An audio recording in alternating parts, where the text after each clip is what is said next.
Assalamu alaikum rahmatullahi wa barakatuh. Alhamdulillahi rabbil alamin, wassalatu wassalamu ala rasulina.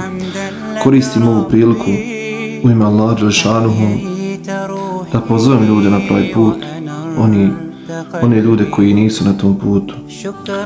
Islam je svjetlo koje obasjava srce i dušu, vodeći čovjeka ka istinskom miru i sreći.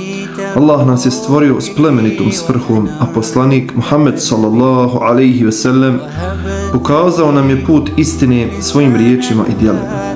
Onaj ko se iskreno pokori Allahu, pronaći će smiraj u namazu, jer je namaz ključ blizine s gospodarem. Braćo moja, neka vas ne zavara dunjaluk, istinska čast je u slijedjenju sunneta, u skrušenosti pred Allahom i ponosu na našu vjeru. Muslimanovo lice je najljepše kada je ukrašeno bradom, jer je to sunnet voljenog poslanika Muhammeda sallallahu alaihi wa sallam, koji je bio najljepšeg ponašanja. Onaj ko nosi islam u srcu, neka ga nosi i na svom izgledu, jer svako naše djelo svjedoči našu pripadnost ummetu Muhammeda sallallahu alaihi wa sallam. Klanjanje nije samo obaveza, već i najveći izvor smiraja i snage u životu.